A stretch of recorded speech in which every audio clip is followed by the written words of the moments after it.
When I cleaned my husband's car, I found a tube of lubricant under the seat, and in that instant, the air around me seemed to freeze, like time itself was leaning in to hear what I would do next.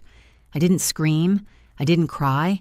I didn't even let the corners of my mouth tremble.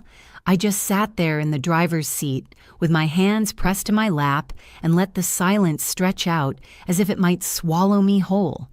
It's funny how life works. Sometimes the smallest discovery, something so ordinary in appearance, can pull the thread that unravels an entire marriage. Before I go any further, let me say this. Your support here, the little likes, the thoughtful comments, they mean more than you know. They tell me I'm not shouting into the void. They remind me that other women are listening, nodding, maybe even whispering, "Me too." So if this story already has you holding your breath, take just a second to tap, like, or leave a kind word. It helps me, and it helps keep these stories alive. I'm Amelia, 40 years old, a woman who thought she had mastered the art of balance, keeping a home polished enough to welcome guests at any hour, keeping my job steady enough to cover the bills without ever missing a payment, and keeping a smile on my face, wide enough to convince myself that everything in my marriage was just fine. I grew up in a family where women didn't complain, where you were taught that a good wife made excuses for her husband's bad moods and long hours. And for years I carried that lesson like a stone in my pocket, rubbing it smooth until it felt normal. But that day, crouched in Oliver's car with my knees pressing into the floor mats and my hands brushing away candy wrappers and receipts, I realized normal was an illusion. Because what was normal about finding something that didn't belong in the life we built together? What was normal about a man who came home smelling faintly of perfume I didn't own and acting like I was too sensitive when I noticed? The cruelest part is that nothing about our life from the outside looked broken. Our house was neat, our garden bloomed with roses, our neighbors waved whenever they saw us walking hand in hand down the street. To them, we were a picture frame couple, frozen in a glossy image of success and companionship. But pictures don't tell the truth. Pictures don't show the way Oliver's eyes darted when his phone buzzed at dinner, how he slid it under his thigh like a guilty schoolboy hiding a cheat sheet. Pictures don't reveal the way I lay awake at night listening to the shower turn on at strange hours, wondering if water could wash away lies as easily as dirt. And pictures certainly don't capture the moment when your hand closes around a tube under the seat of his car, and you know in your bones it has nothing to do with you. That moment doesn't belong in a scrapbook. It belongs in the archive of betrayals women whisper to each other when no one else is listening. I didn't say a word. My silence wasn't weakness. It was strategy. I placed the tube back exactly where I found it, aligning it as if it had never been touched, and I sat there breathing in the faint smell of Oliver's aftershave mixed with the sharp artificial scent of the car freshener he thought masked everything. That quiet decision to do nothing in the moment felt heavier than any outburst. It was like standing at the edge of a cliff and choosing not to jump, not yet. Because sometimes the most powerful thing you can do is wait, watch, and let the truth reveal itself in its own time.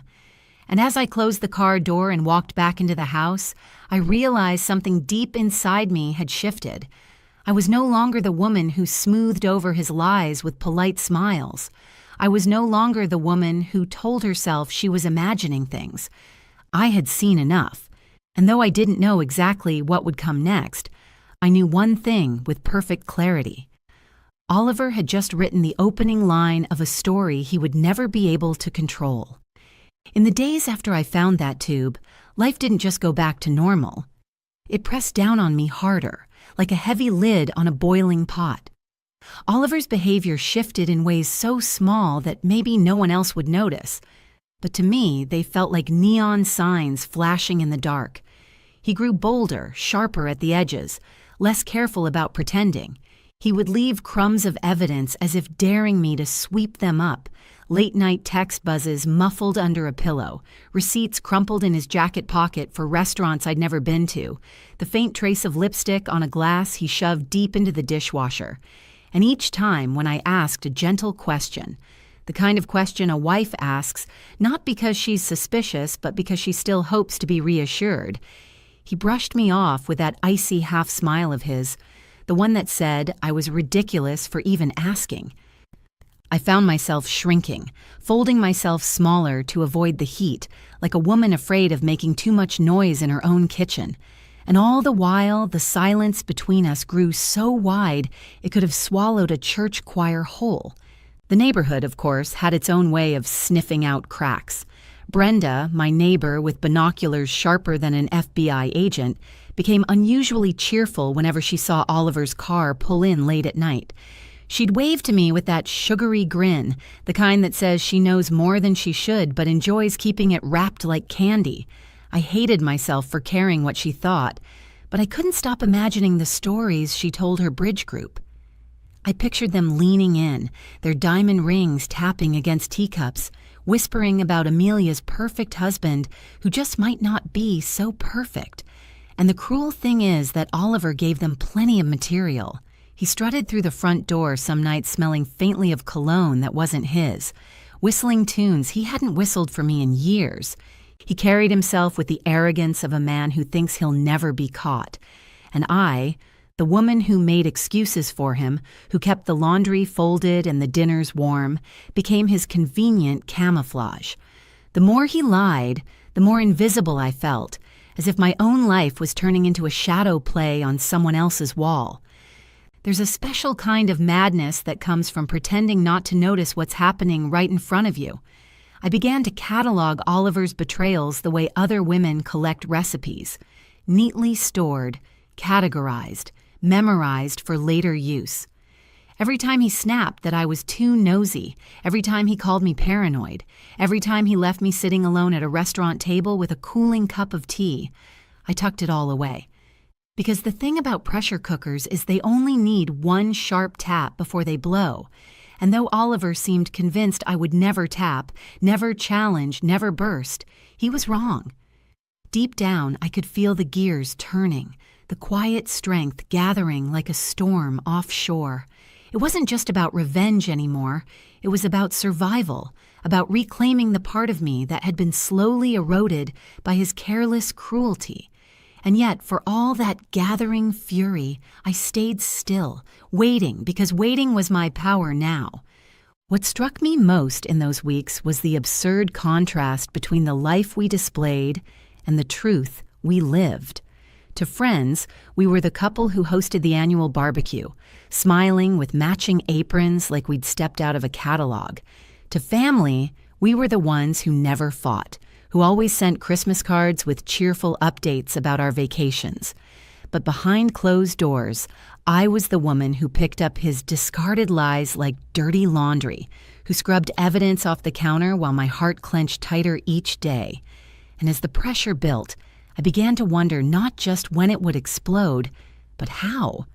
Would it be a fight that ended in slammed doors? Would it be a quiet divorce with papers slid across a table? Or would it be something stranger, something ironic, something that no one, not even Oliver, could see coming? That thought, that delicious whisper of possibility, kept me standing tall when I should have been crumbling. Because sometimes the only thing stronger than despair is the anticipation of justice. It was a Saturday morning when the smallest, most ordinary moment cracked the door open to something I hadn't felt in months: hope. I sat at the kitchen table, stirring my coffee long after the sugar had dissolved, watching Oliver through the window as he fussed with his car. He thought he was clever, always rinsing the mats, vacuuming the crumbs, pretending it was all about keeping things clean. But I had begun to notice patterns. Every Friday night he left with the same gym bag slung over his shoulder, the same hoodie zipped up, the same air of rushed indifference as if our home were little more than a bus stop. And every Saturday morning he was out at that car, wiping down the seats, rearranging the glove box, sometimes even scrubbing the door handles. It wasn't cleanliness he was after. It was concealment. The more I watched, the more it struck me. Men like Oliver aren't creative liars. They're lazy. They lean on habit. They recycle their excuses until you could recite them like a hymn. And that laziness, I realized, could be my entry point, the crack in his armor wide enough for me to slip through. For the first time, I didn't feel only the weight of betrayal pressing on my chest. I felt something sharper, lighter, almost electric. What if, instead of confronting him head-on, instead of wasting my breath on questions, he would only twist back at me? I simply observed? What if I let him keep thinking he was winning, let him move his pieces across the board while I studied his game until I could predict his every move? It was a thrilling thought, the kind that made me straighten in my chair and sip my coffee with a secret smile. In a strange way, it reminded me of when I was a girl playing checkers with my older brother. He'd always underestimated me, assuming I didn't see the trap he was setting. But I'd sit quiet, patient, moving my pieces slowly until the moment I could jump 3 of his in one move. That memory flickered now, and I thought, Oliver has no idea he's teaching me his patterns. He has no idea I'm already counting his steps. Of course, hope is a dangerous thing. It can lift you up so high that the fall seems unbearable. But in that moment, I wasn't afraid of the fall.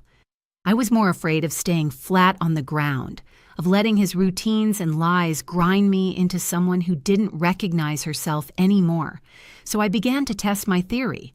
I noted the times he came and went, the excuses he leaned on most, the little slips when his story contradicted itself. I noticed that every Friday evening, right before leaving, he lingered in the kitchen just long enough to refill his water bottle and check his phone twice. And every Saturday morning, without fail, he reached into the same pocket of his gym bag before tossing it into the closet. That bag, that pocket, they became the heartbeat of my curiosity. And I thought, what if the very habits he relied on to hide his secret were the very habits that would one day expose him? The question filled me with a strange, steady energy, the kind you feel when you know you've finally found a lever strong enough to move the mountain sitting on your chest. It wasn't that I had a full plan yet, not even close. But for the first time in what felt like forever, I wasn't just reacting to Oliver's betrayals. I was anticipating them. I wasn't shrinking anymore. I was expanding, growing quietly stronger in the shadows of his arrogance. And in that growth, in that fragile spark of strategy, I found a piece of myself I thought I had lost. The woman who refused to be made small. The woman who could outwait, outwatch, and outthink. The injustice was still there, heavy and raw, but now it had an edge, a purpose, a flicker of anticipation. I knew I wasn't ready yet, but the thought pulsed steady in my mind.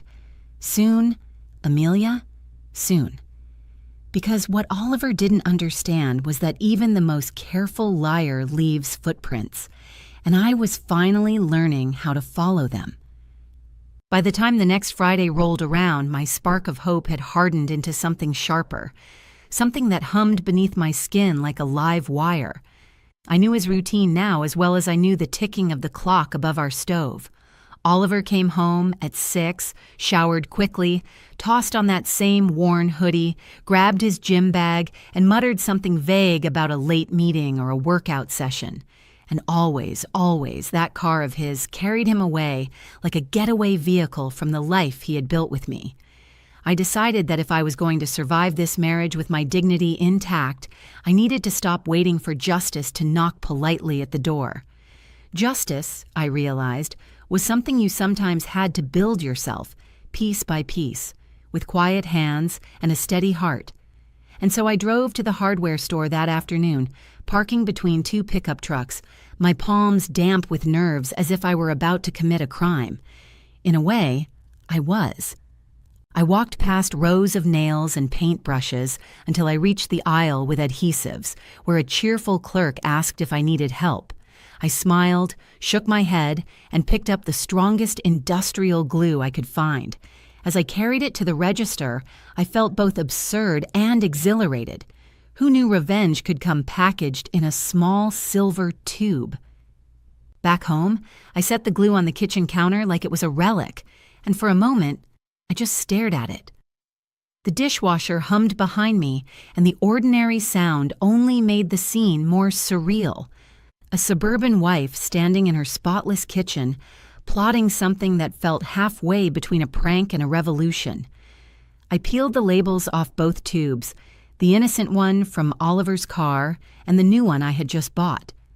My hands trembled slightly, not from fear, but from the thrill of precision, the sense that one small switch could tilt the entire balance of power in this house. I swapped the labels, smoothed them down carefully, and slid the new tube back into the plastic bag with the groceries, as though it had always belonged there. The original tube, the one that carried the stink of betrayal, I sealed in a plastic container and tucked at the bottom of the trash, hidden beneath coffee grounds and potato peels. When I finally placed the swap tube under the passenger seat of Oliver's car, my reflection stared back at me in the window. Not the tired, invisible wife I had been for months, but a woman holding her own secret. A woman with a plan. It was the first time in a long time that I felt taller, even though I hadn't moved an inch. That night, I could barely sleep. I lay in bed listening to the rhythm of Oliver's breath beside me, steady and oblivious, while my own chest rose and fell like a tide in storm. I thought of all the times he had called me paranoid, of every sharp word he had thrown at me when I asked for honesty. I thought of the way Brenda had smirked from across the hedge, probably imagining herself the town's unofficial reporter. And I thought of all the women before me who had swallowed lies like bitter pills, hoping they wouldn't choke. I wasn't going to swallow anymore. Instead, I pictured tomorrow unfolding, like a play I had written myself. Oliver would reach for that tube in his car without a second thought, never suspecting that I had already rewritten the script. It was delicious to imagine, the arrogance of a man undone not by confrontation, but by his own careless reliance on routine. I wasn't naive enough to think it would solve everything, but I knew it would start something. Something he couldn't easily erase, something that would stick to him in more ways than one. And the thought of it pulled me into a restless sleep with the faintest smile tugging at my lips. The next morning, I woke early, my nerves buzzing like a phone on silent. I brewed coffee, buttered toast, and pretended everything was as ordinary as ever. Oliver breezed through the kitchen, hoodie zipped, gym bag slung, muttering his usual half-excuse. I wished him a good evening in the same tone I used to ask if he wanted milk in his tea, and he didn't even notice the tremor of anticipation beneath my voice. I waited until his car pulled out of the driveway until the taillights disappeared down the street, and then I walked outside to check the angle of my phone camera propped discreetly behind the living room window. It was angled perfectly toward the driveway and the guest house beyond, because if I had learned anything in this saga, it was that receipts were the real currency of justice. My plan wasn't just about glue. It was about proof. About finally holding up a mirror so the world, and maybe even Oliver himself, could see what I had been forced to live with. And as I stood there sipping the last of my coffee, the morning sun warming my face, I knew this story was only just beginning. The following hours felt like the longest in my life, stretched thin and humming with anticipation. I moved around the house aimlessly, folding laundry that didn't need folding, wiping down counters already clean, all while stealing glances at my phone screen propped on the table. The camera feed from the living room window showed nothing but my quiet driveway, the guest house door waiting in the background like a stage set for a play that hadn't yet begun. My heart pounded every time a car passed, and when finally Oliver's familiar sedan turned the corner and rolled up, I almost dropped the basket of towels in my hands. I steadied myself, reminding the tremor in my chest that I had prepared for this. He climbed out, glanced around casually, and reached under the seat just as he always did. From the distance of the lens, it looked like any other routine moment. But I knew better. My breath caught, and though I couldn't see his expression, I imagined the calm arrogance on his face as he tucked the tube into his pocket, utterly unaware of the trap that was already clinging to him. Minutes later, I watched him stride toward the guest house with his usual cocky rhythm, as though the world bent around his routines. But this time, the rhythm faltered. Through the camera, I saw him tug at the handle, and then tug harder, his body jerking in a strange half-dance. At first, I thought he was simply struggling with the lock, but then I caught the frantic flick of his head, the jerky movements of his arms. He pulled again, too forcefully, and his hand seemed stuck. My pulse spiked. It was happening. I turned away from the screen and walked to the window, peeking through the curtain just enough to catch sight of him. There he was, my husband, usually so smooth and composed, now wrestling like a child caught in wet glue. The absurdity of it almost made me laugh out loud. This man who thought he was smarter than me, cooler than me, now bound to a doorknob like a cartoon villain undone by his own arrogance. My lips twitched, but I bit down, holding the laughter in my throat. This wasn't just funny. It was justice, sticky and undeniable. As the seconds ticked on, his panic grew louder. I couldn't hear the details, but I saw the way he yanked with both hands, then cursed under his breath, then tried to wipe his palms on his jeans, only to realize they too were streaked with glue. For all his bluster, Oliver had never looked smaller than he did right then, flailing and twisting, completely out of control. I thought of all the times he'd made me feel trapped, glued in place by fear of rocking the boat, and I felt a wicked sort of satisfaction. Still, I kept my face calm, my body steady, as if I had no idea what was unfolding outside. I wanted the world, and maybe even him, to believe this was all his doing, that I was just an innocent bystander sipping tea in my kitchen. And in a way, I was. After all, I hadn't forced him to lie, hadn't forced him into the guest house, hadn't forced him to reach for a tube that wasn't what he thought it was. All I had done was let him walk straight into the reflection of his own choices. By the time he began shouting, a guttural sound of frustration that carried across the yard, the performance was impossible to ignore.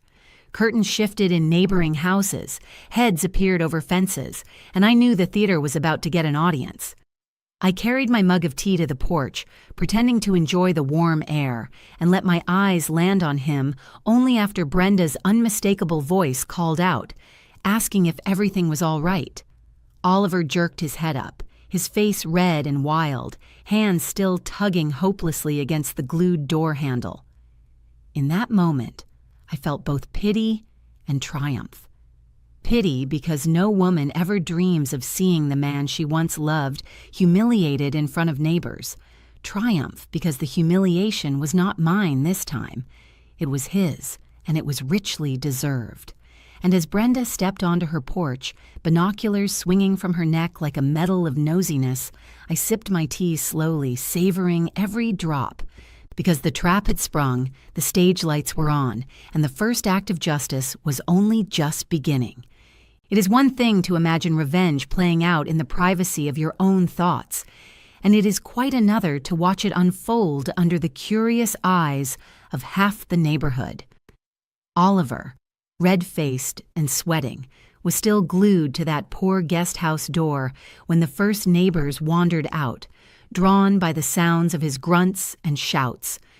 Brenda, of course, was the first. She stepped onto her porch like a queen surveying a scandal from her throne, binoculars swinging proudly against her chest. Within minutes, the Hendersons strolled over with their little terrier, yapping at their heels, and then old Mr. Wilkins appeared, leaning heavily on his cane, pretending he was just out for fresh air, though his eyes sparkled like a boy at a circus. I stood on my porch with my tea, pretending to be surprised, tilting my head in innocent confusion, while my insides hummed with a mixture of nerves and exhilaration. After years of being invisible, suddenly all eyes were on Oliver, and I didn't need to lift a finger to make it happen. The sight of my husband stuck fast to a door would have been comical enough on its own, but the way he scrambled to maintain dignity made it even better. He tried to laugh it off, mumbling something about a DIY mishap, as though any sane person would believe he was renovating in a hoodie with his hands slathered in what looked like melted caramel. Brenda called out suggestions, each more unhelpful than the last, asking if he had tried turning it gently, or if maybe the handle just needed a little oil. The Hendersons whispered behind their hands, their dog barking furiously at Oliver as if it too smelled hypocrisy. And Mr. Wilkins shook his head with mock sympathy, muttering loud enough for everyone to hear that some folks just weren't cut out for home projects. I had to bite my tongue to keep from laughing. The whole scene played like slapstick theater, with Oliver as the unwilling clown and me as the only one who knew the real script. The crowd thickened in that slow but inevitable way people gather when they sense entertainment disguised as disaster. A teenager from 2 houses down began filming on his phone, pretending to check the weather app. But we all knew better. Mrs. Ramirez appeared at the edge of her driveway, apron still on, wiping her hands on a dish towel as if she'd just stepped away from kneading dough. 2 joggers slowed their pace, earbuds dangling, captivated by the sight of my husband twisting and yanking like a fish caught in invisible netting. The air buzzed with low chatter, the kind of murmurs you hear at a matinee before the curtain rises. Everyone was invested now. Everyone wanted to see how this would play out, and I let it happen without interfering.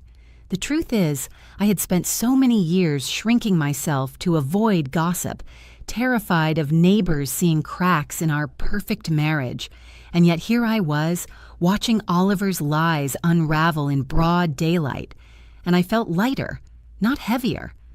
Oliver's pride, of course, would not let him simply admit he was stuck. He shifted, twisted, tried to tug his sweatshirt sleeve down to shield his glued hand, as if covering it could erase what everyone was already witnessing. He barked at the teenager to put his phone away, snapped at Brenda to stop gawking, and snarled at the Hendersons' terrier when it yipped too close to his ankles. The more he lashed out, the more the neighbors' eyes narrowed. They weren't just seeing a man with a silly accident anymore. They were seeing a man unravel, losing composure, losing control, and in that unraveling, they were catching glimpses of the truth he had worked so hard to hide. I leaned against the porch railing, calm as Sunday morning, and let him dig his own grave one graceless gesture at a time. Revenge didn't always roar. Sometimes it purred softly while your enemy clawed at his own trap. It didn't take long before someone decided professional help was required. Brenda, never one to miss a chance to escalate, whipped out her phone and declared that she was calling emergency services, just in case. Oliver shouted that it wasn't necessary, his voice cracking between embarrassment and fury, but his protests only fueled the neighbors' concern. After all, when a grown man is physically tethered to a door and starting to sweat through his clothes, people assume it's serious. The Hendersons began nodding vigorously. Mr. Wilkins tapped his cane against the sidewalk like a gavel, and Mrs. Ramirez crossed herself under her breath as if he were in mortal peril. I sipped my tea slowly, the way you savor the last bite of cake at a party, and let the decision be made without me lifting a word. When Brenda announced triumphantly that an ambulance was on its way, Oliver's eyes darted to mine, wild and desperate. For a moment, I saw in them the realization that this was not going to be a private shame swept under the rug. This was going to be a performance with sirens and flashing lights. The scene had the energy of a small-town parade. People who had ignored us for months were suddenly invested in every detail of Oliver's sticky ordeal. I overheard whispers about whether he was injured, whether glue could be poisonous, whether maybe he'd had a medical episode. One neighbor suggested calling the fire department to cut the door loose, while another swore he had a cousin who worked in a hardware store and might know what to do. The absurdity of it made my shoulders shake with suppressed laughter. For years, Oliver had relished being the center of attention at parties, spinning stories, playing the charming host, and now he was the star of an entirely different show, one he never auditioned for, one he couldn't walk away from, no matter how much he begged. What fascinated me most was how quickly the balance of power shifted. Just days ago, Oliver was the one who dismissed me, silenced me, belittled my suspicions with smirks and shrugs. Now he stood literally stuck, while I, the woman he thought too timid, too naive, was free to watch with calm amusement. I didn't need to shout, didn't need to reveal anything, didn't need to tell the neighbors what he had been up to. His body language told it all. The panic in his eyes, the sweat dripping down his temples, the desperate tugging that only made the glue hold tighter. My silence became louder than any accusation, and the neighborhood, whether they realized it or not, was witnessing the first cracks in his carefully curated facade. By the time the faint wail of sirens drifted through the air, the crowd was buzzing like bees around a hive. Phones were out, hands pointed, and conversations hummed in every direction. Oliver had always prided himself on controlling the narrative, on keeping his double life neatly divided. But narratives, I realized, don't stay neat forever. Sometimes they burst open in the middle of your street, with an audience of neighbors clutching their coffee cups and squinting into the sunlight. And as the sound of the ambulance grew louder, Oliver's face sagged in defeat. The bravado drained away, leaving only a man caught in his own lies. I took one last sip of tea, savoring the warmth, and thought to myself that sometimes justice doesn't knock softly on your door. Sometimes it arrives with flashing lights, sirens, and the sweet hum of a neighborhood gossip chain working overtime. The sound of the sirens grew closer, starting as a faint whine in the distance and swelling into a chorus that seemed to vibrate right through my chest. The neighbors straightened, their chatter dying down to a hush, the way a theater audience quiets when the curtain rises. Oliver froze in place, his hands still stubbornly glued to the door handle, sweat dripping from his forehead, his face pale with the realization that this humiliation was no longer private, no longer something he could laugh off with a flippant remark. He had always believed that his charm, his excuses, his quick tongue would be enough to wiggle out of any mess. But charm doesn't work when you're literally stuck, and excuses don't drown out sirens. The flashing red lights painted the street in streaks of color, reflecting off windshields and windows as the ambulance pulled up to our curb like a guest of honor arriving at a party. And in a way, that's exactly what it felt like. A party thrown by karma, with Oliver as the unwilling guest of honor and every neighbor invited to watch. 2 EMTs stepped out, young and brisk, their expressions hovering between concern and the kind of disbelief people wear when they know a story will follow them home to dinner. They approached with calm professionalism, carrying a kit between them, but I caught the quick glance they exchanged when they saw the scene. A grown man glued by both hands to a door, surrounded by a murmuring semicircle of neighbors. It wasn't in their handbook, and yet here they were.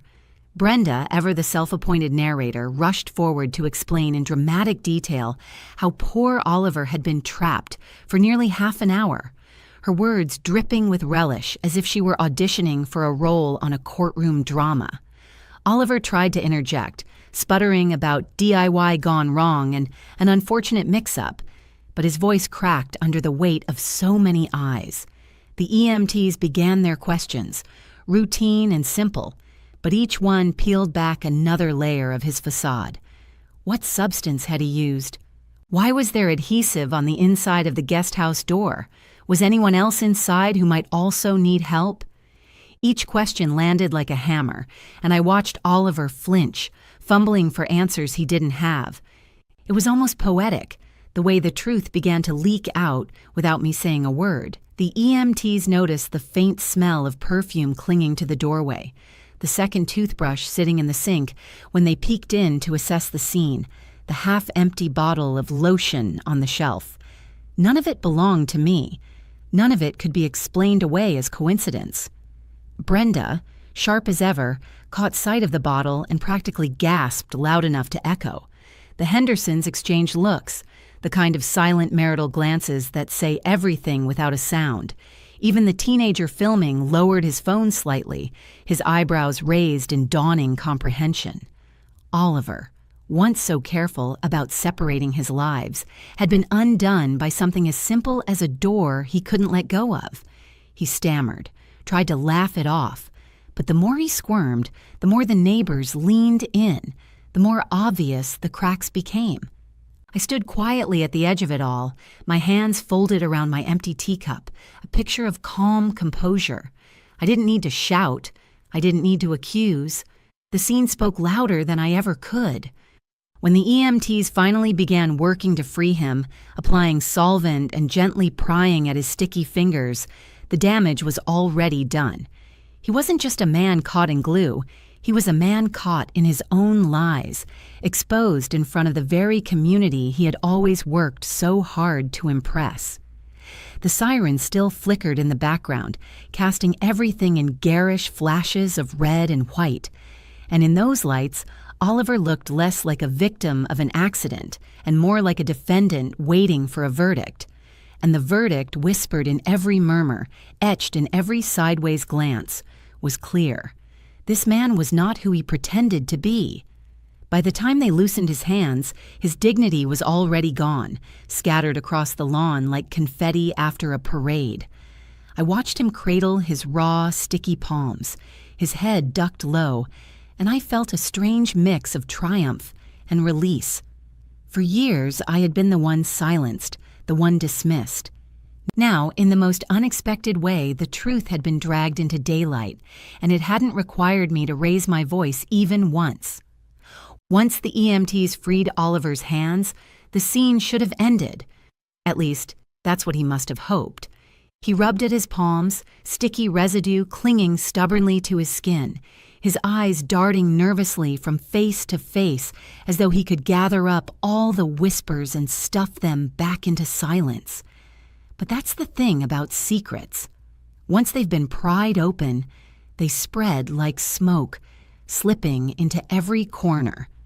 The EMTs packed up their kit, their expressions professional but edged with curiosity, and one of them gently suggested he might want to avoid using adhesive products without gloves next time.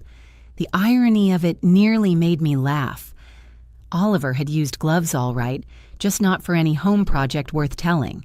He muttered thanks, his voice small, but the neighbors weren't moving. They stood like an audience unwilling to leave before the encore, and I knew exactly why. They sensed, just as I did, that this wasn't just about glue. Something deeper was bleeding through the cracks, and everyone wanted to see what it was.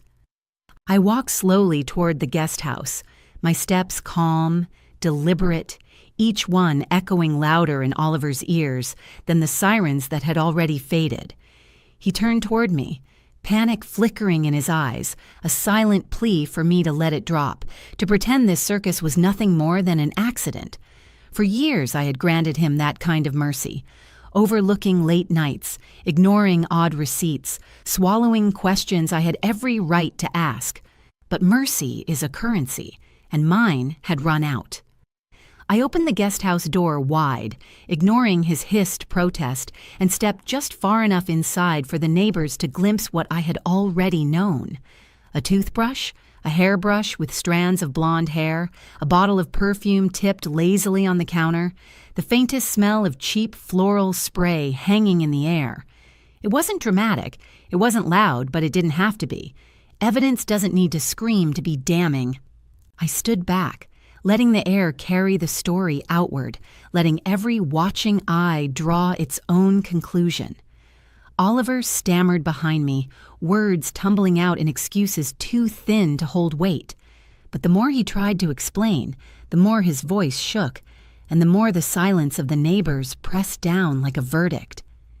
It was Brenda who spoke first, her tone sharp but not unkind, the way a mother scolds a child caught red-handed. "Oliver," she said, shaking her head, "what on earth have you been doing in there?" The question landed like a stone in a pond, ripples spreading across the crowd. Oliver opened his mouth, but no answer came. He looked at me then, as though expecting me to swoop in and rescue him, to plaster over his shame, the way I had so many times before.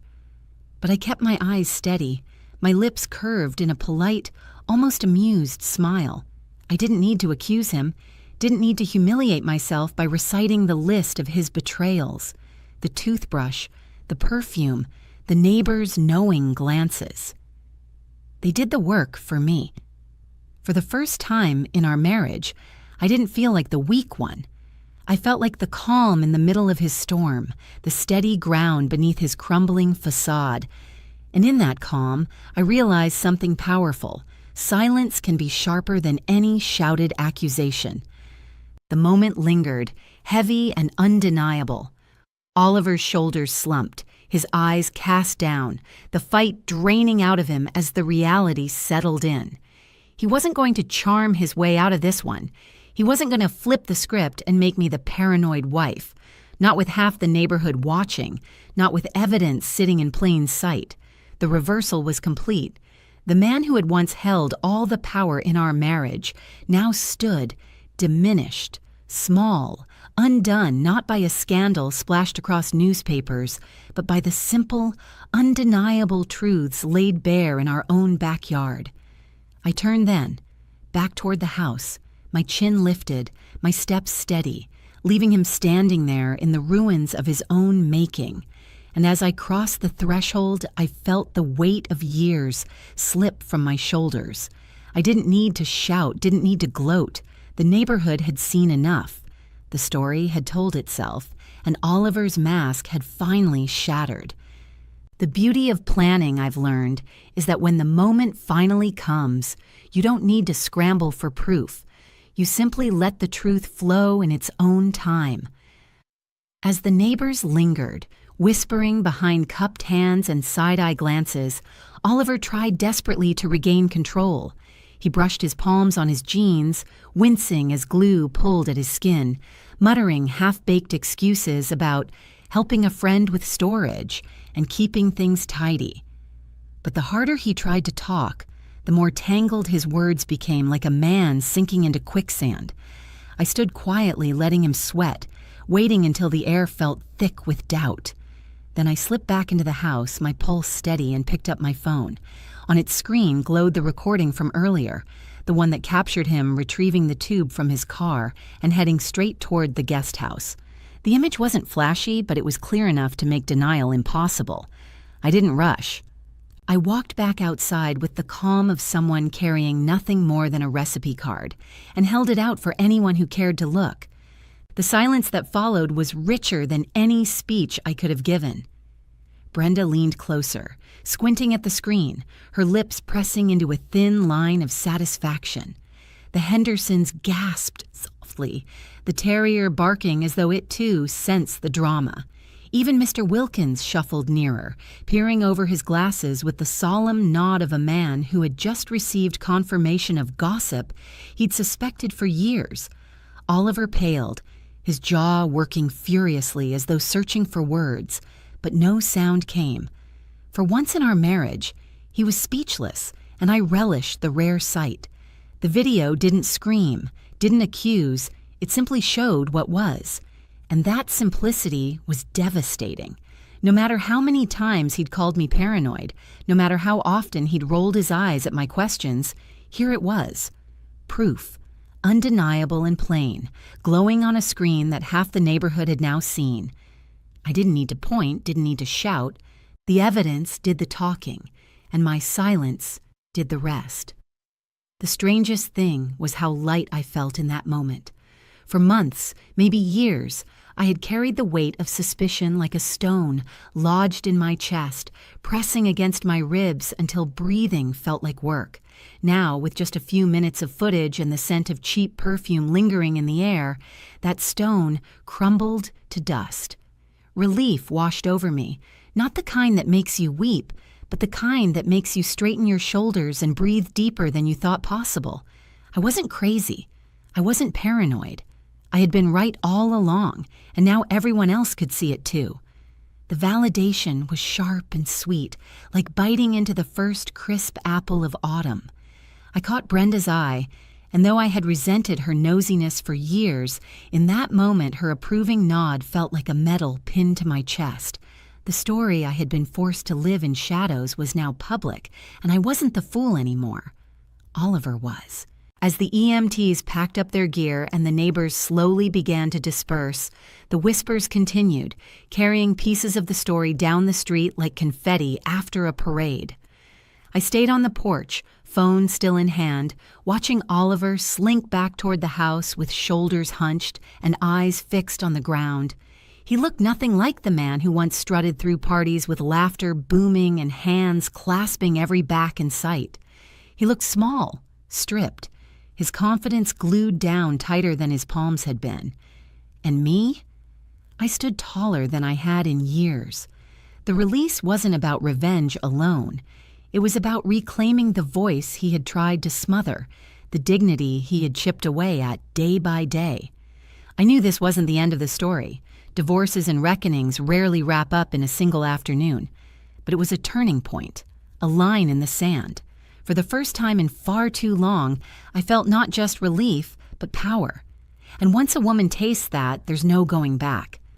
After the neighbors finally drifted back into their houses, after the last curious glance had been cast and the EMTS had driven away with their sirens silenced, I sat alone at my kitchen table, staring into a cup of tea gone cold. The silence that settled over the house wasn't heavy the way it used to be. It wasn't that strained quiet filled with secrets and suspicion. This silence was softer, almost kind, like the pause after a storm when you realize the roof is still standing and you've made it through.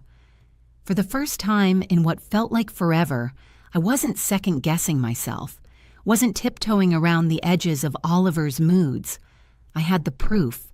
The neighbors had seen it, and I had watched the mask slip right off his face. My hands trembled slightly, not with fear, but with a strange kind of gratitude. Gratitude that the truth had finally been dragged out of the shadows and laid bare where everyone could see it. And in that gratitude, I thought of you, the women listening now, the ones who know exactly how it feels to be dismissed, doubted, or made small in your own home. I need to pause here and say something from the heart, because this part matters as much as any twist in the story. If you've ever felt invisible, if you've ever had someone wave away your instincts like they were nothing, please know you are not alone. Sharing this story isn't easy.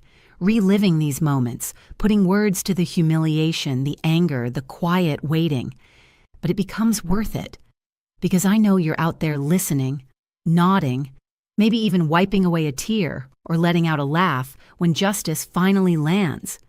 Every time you tap that like button or leave a comment, it isn't just engagement on a screen, it's a hand reaching across the miles saying, I hear you, I see you, I believe you. That matters more than I can explain. It reminds me that these stories aren't just my stories. They belong to all of us who have lived through betrayal, silence, and the long road to reclaiming our dignity. When I started telling my own stories, I worried people would think they were too small, too ordinary, not dramatic enough for anyone to care. But what I've learned is that it's the ordinary details.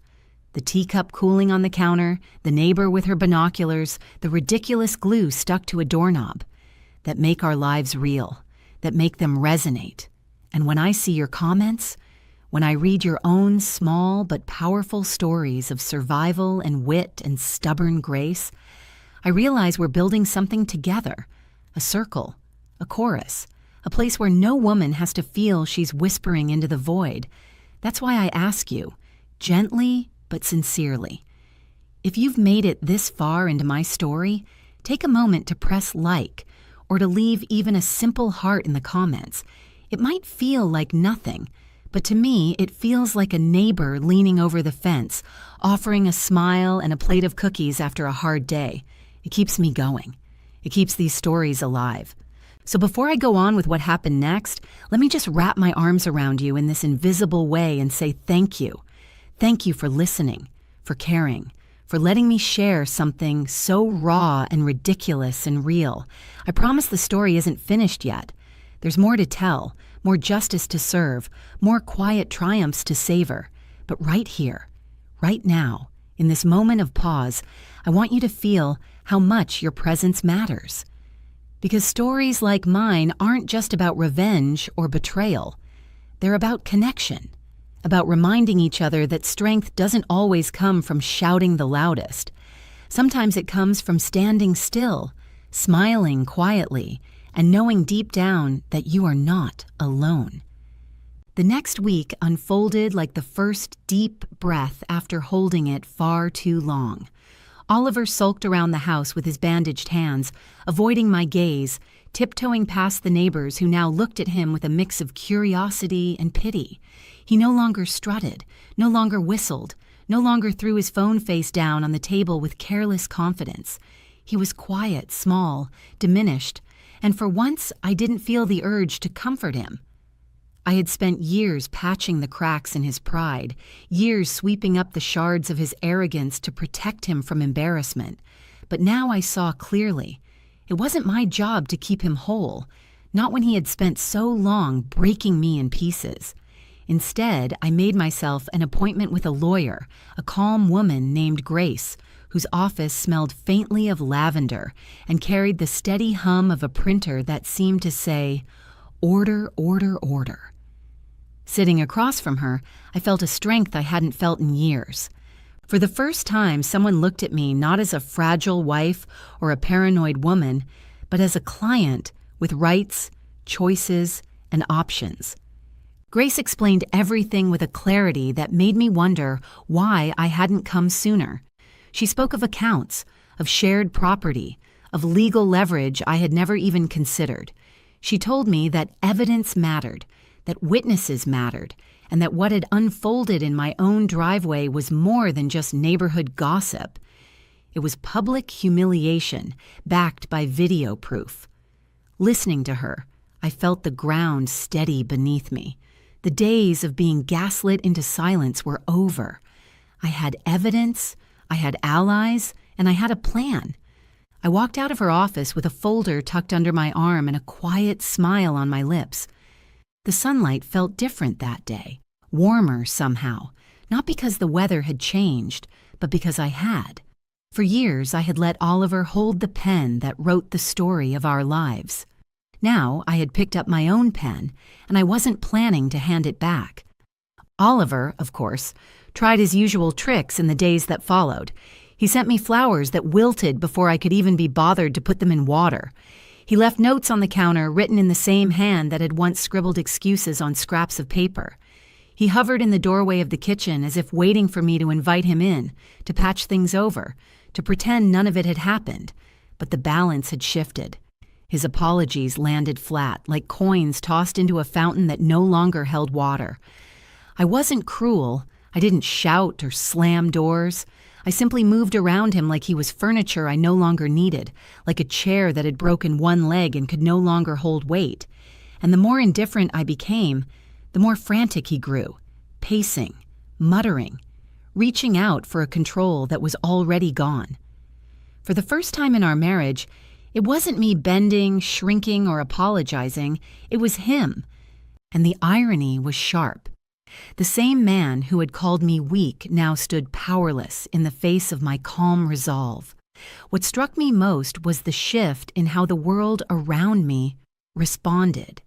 Neighbors who had once pitied me or dismissed me now stopped me on walks, offering kind words, muffins, or simple nods of solidarity. Brenda even left a small bouquet on my porch with a note that said, "For standing taller than most of us ever dared." It wasn't the flowers themselves that mattered.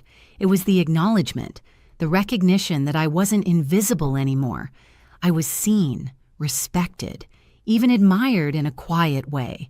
And inside me, something bloomed. It wasn't just about revenge, wasn't just about Oliver's downfall. It was about reclaiming the parts of myself I had lost, the confidence, the humor, the steady knowledge that I was more than someone's wife, more than a prop in someone else's story. Turning the page didn't mean erasing the past. It meant writing the next chapter with ink made from resilience, from clarity, from a strength I hadn't known was mine until the glue on that door handle forced the truth out into the open. In the weeks that followed, the storm quieted, though its traces lingered like damp earth after heavy rain. Oliver eventually packed a few bags and moved into a rental across town, a place small enough to mirror the size of his pride. There was no dramatic farewell, no last-minute plea for forgiveness shouted from the driveway. He slipped away quietly, like a shadow finally admitting it could not exist without the light it had tried so hard to block. The neighbors noticed, of course, and the whispers continued, but this time they weren't whispers of pity for me. They were nods of respect, of recognition, of an unspoken truth. I had stood my ground without screaming, without fists, without losing myself. Justice hadn't come crashing down in a courtroom. It had unfolded in a driveway in front of roses and mailboxes and wide-eyed neighbors who would never look at Oliver the same way again. And in the end, that was enough. With him gone, the house felt different, lighter. The air didn't carry the weight of lies anymore. Mornings became mine again. The quiet ritual of coffee, the slow stroll through my garden, the joy of tending to roses without wondering where my husband had been the night before. I found myself laughing more at small things, silly things, like the way Brenda pretended not to spy anymore but still accidentally aimed her binoculars in my direction, only to wave sheepishly when I caught her. I even painted the guest house door a fresh coat of white, not to erase what had happened there, but to claim it as mine again, a place no longer tainted by secrecy. Sometimes, when I passed by, I would glance at the handle and smile, remembering the ridiculous sight of Oliver stuck fast, thrashing like a trapped animal, undone not by me shouting but by me waiting. It became a symbol to me, proof that patience and quiet resolve can be sharper than rage. The change inside me was even greater than the change around me. I walked taller, spoke steadier, and carried myself with a calm I hadn't known in years. Friends who hadn't heard from me in months called and said I sounded lighter, freer, as though they could hear the chains breaking through the phone line. And they were right. I had stopped being the woman who smoothed over her husband's lies with polite smiles. I had become the woman who could set a plan in motion, stand back, and let the truth expose itself. It wasn't about glue, not really. It was about refusing to stay stuck in a life that no longer fit, about choosing dignity over despair, silence over screaming, strength over submission. Oliver had always underestimated me, always assumed I would fold myself smaller to fit the box he kept me in. But he forgot one simple truth. Even the smallest crack in a box lets the light in, and once light spills through, there's no containing it again. If there's one lesson I carry forward, it's this: never mistake a gentle heart for a blind eye. Life has a way of circling back, of evening the scales, of sticking liars to their own mess. Sometimes revenge doesn't come in grand gestures or fiery speeches. Sometimes it comes in the form of a quiet woman, a silver tube, and a doorknob that refuses to let go. Today I live freer, stronger, and truer to myself than I thought possible. The roses bloom, the mornings are mine, and my laughter rings out without fear. And when I sit on my porch, sipping tea as the sun sets and the neighbors wave, I feel the balance restored. Because in the end, karma doesn't need help. It just needs a little patience. You know, if you've stayed with me through this whole story, it truly means the world. These aren't just tales. They're pieces of life that so many of us have felt in one way or another. Your likes, your comments, your subscriptions. They aren't just numbers, they're little reminders that I'm not alone in sharing this, that women everywhere are nodding, smiling, or maybe even shaking their heads right along with me.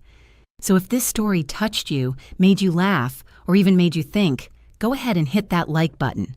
Drop a comment to tell me what part struck you the most, and subscribe so you don't miss the next story.